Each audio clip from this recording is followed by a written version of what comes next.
Hey everybody, it's Dave and Olive. Thanks for joining us here at Book Blather, where we talk about the books we've read recently to help spread the joy of reading.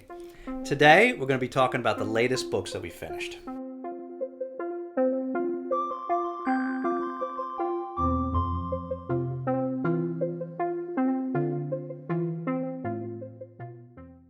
Okay everybody, so today we're doing our latest When We're Ready wrap-up, which we do instead of monthly wrap-ups because we can't keep to any kind of schedule. So this is our second take on this. The first time we filmed it in really bad frame rate, so it came out looking really blurry. So probably not going to remember everything that we said the first time around, but we'll give it another whirl here. So we're reading. Lately, we've been reading a number of different books at the same time. That's just how we've been doing it for a little while. And we're currently in the middle of a number of longer books. But in the meantime, we finished up a number of shorter ones, and so we wanted to go through those before it gets to be too long. So, the first one, which was a little bit ago, was The Hobbit by J.R.R. Tolkien. And I don't know how many people have read this, but probably most people are at least familiar with it. This is the prequel to The Lord of the Rings. So I won't go in depth because most people probably know the basic gist, but this was published in 1937, and this is basically this is geared for a younger audience than The Lord of the Rings, but it's still fine. It's still, I mean, it's a traditional fantasy story, right? So it's still good. Doesn't matter what age you are. This is one of those rare books that was a reread for us. So we read very few books, but we read this as a kid. One of the first novels that we ever read, maybe the first. Can't remember. It was so long ago. And so we just wanted to give it a reread now, especially since this is so big in popular culture these days. And we enjoyed it again all these years later. So this very briefly tells the story of Bilbo Baggins, who is a hobbit. He is, he is a relative of the famous Frodo, but Bilbo Baggins is, Frodo called him an uncle. He's really like a somewhat removed cousin, and he's a bit older than Frodo. So this tells an earlier story where we meet this hobbit, and we meet the famous wizard Gandalf, who basically dupes Bilbo into going on this adventure with a whole party of dwarfs who are intent on retaking their mountain full of treasure that has been controlled by the dragon Smaug.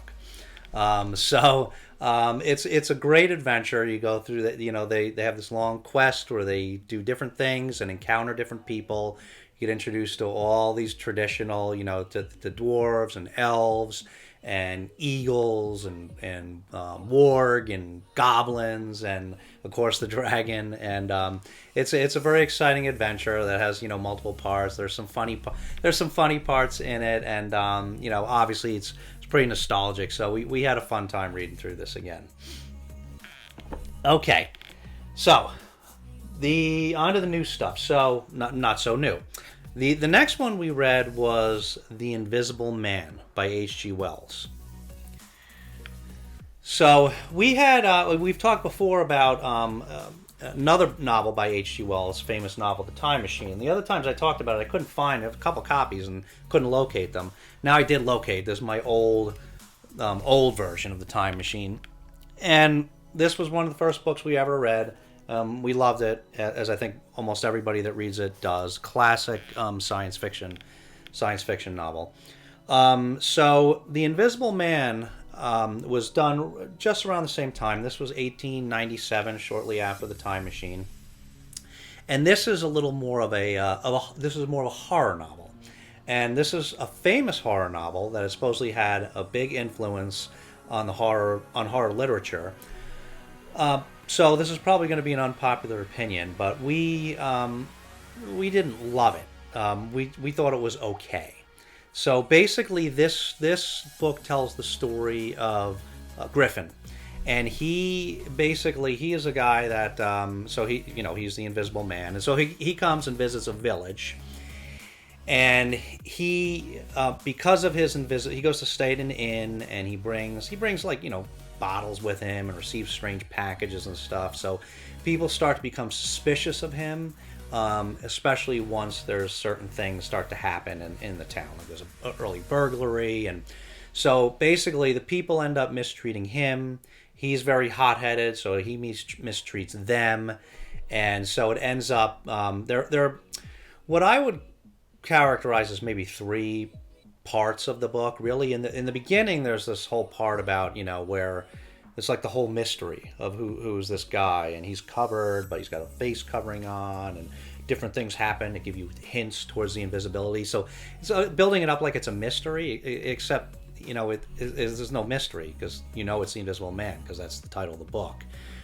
So I don't know, that was kind of slow going, even though there's a short book, and and then there's all these sort of I guess the horror part of the book, where it's there's a lot of he's on the run and fighting with all these different people, but it's from their perspective it's somewhat scary because he's invisible, and they're having these fights. There's some violence, and then later on in the book you do find out why. You find out what the story is about this invisibility. But anyway, it wasn't.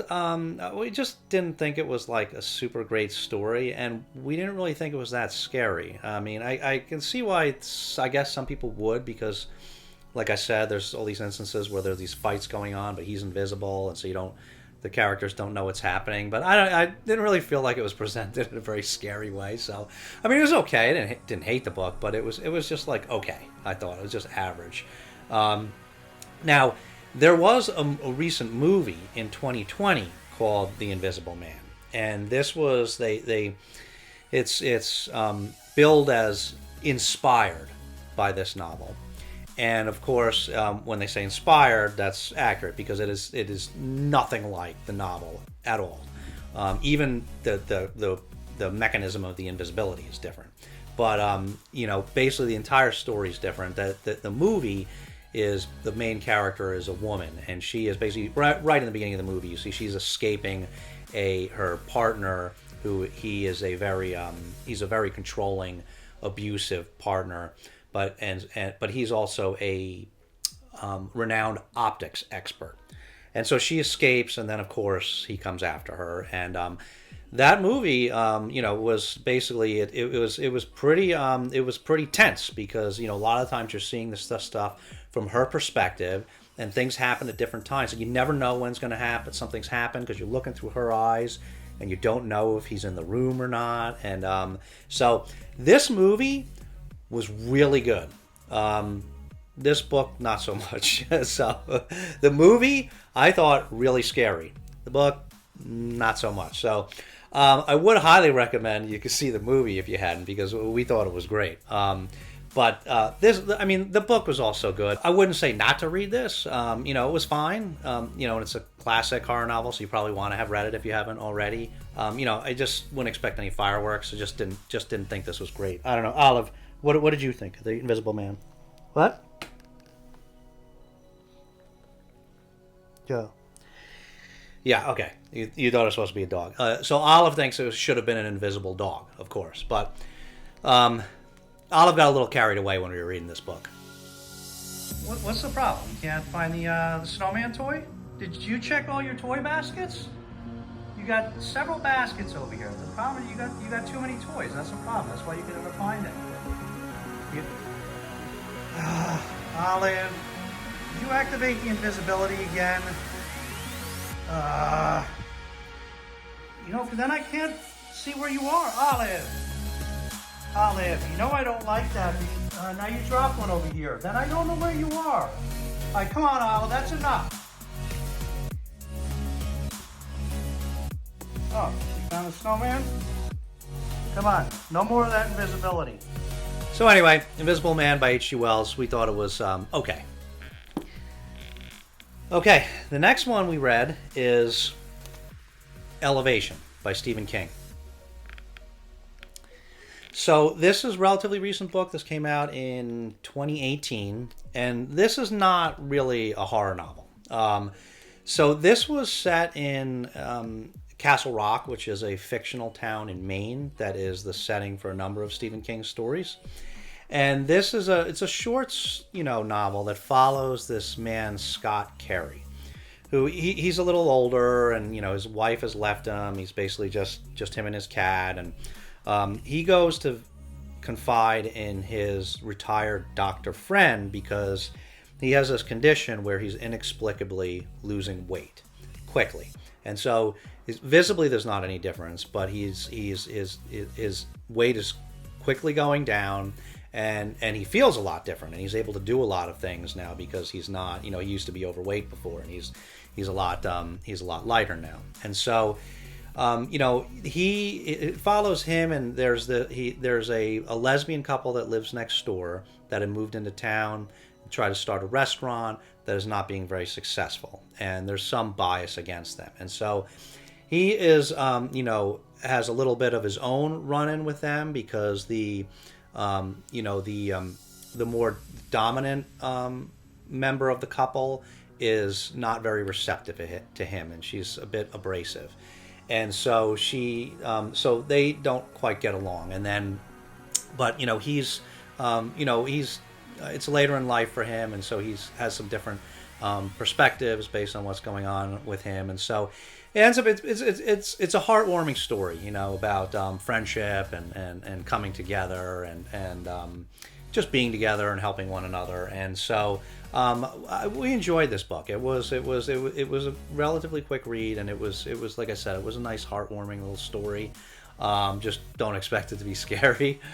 And so I think the story was a little bit of a allegory, because I think he was losing this physical weight. But I think that was kind of a metaphor for shedding the weight of other things in life. So it was a good little story. We would recommend reading it. Okay, and then the last one we read is this, ZOM-B by Darren Shan. And we had never heard of this book before, and just picked this up because I had seen it in the used bookstore. And this has been out for about 10 years. This was published in 2012, and this is a YA novel. And it's basically a zombie story that's set in a high school, which is why I picked it up. So for some reason, we've always loved zombie stories, right? We've always loved zombie stories. You would agree? You too, right? Yeah, so we've always loved zombie stories. And but in particular, we've been drawn to zombie stories that are set in high school. Don't ask me why, but we watched a couple shows that one was Freakish on Hulu, and another was more recent one called All of Us Are Dead on Netflix, South Korean one, and we just really enjoyed those. And I like I said, I can't explain why. I don't know why, but so that's what this was about. So even though it was a YA book, and we haven't been reading too much YA lately, we that's what interested us, so we picked it up. And so this was a really, really fast read. So it wasn't like phenomenal, but it was very addictive, and it reminded me of years ago. I had read a book called, a whole trilogy actually, but the first book was called Hater, and it was sort of a zombie-based series, and that was one of the most addictive books that I've ever read. I think these zombie tales kind of lend themselves to that because they can be very fast-paced, and Hater was like that. It was so fast-paced, I just couldn't stop reading it, whipped through it. This was the same way. Read this book in one day, which is really rare for us, even for short books, because we are such slow readers, but we just blew through this. So it was a little bit of an odd choice for a protagonist. The protagonist, it's called ZOM-B because the protagonist is B. And so B lives with, so I have to be very careful with the words that I use here because there's something I don't want to give away later on. So it's going to sound like I'm tripping over my words here, but that's why. So B's parents, the father is sort of a racist. Okay, easy. There's just a car alarm went off, so we had to stop, and Olive always gets worked up over that. So B's father is an abusive, racist individual, And so B's an interesting protagonist for the story because B acts in a pretty racist manner. But B does not actually seem to be racist at heart because one of B's good friends is black. So, but B acts racist towards others, that are not as familiar. And so,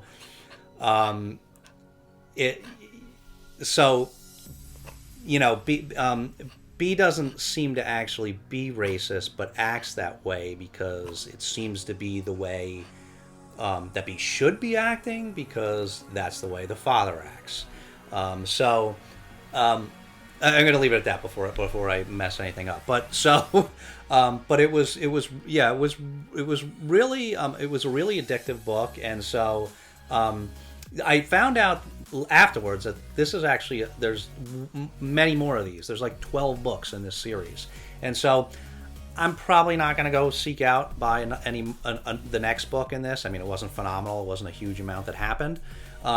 But to be honest, if I see like the next one or other ones in the used bookstore, then for cheap, I probably will pick them up and read it because it was such a super quick read and I had a decent time reading it, even though it was just not much to it. So okay, so that was ZOM-B by Darren Shan, and so those were the books that we have completed recently, and so.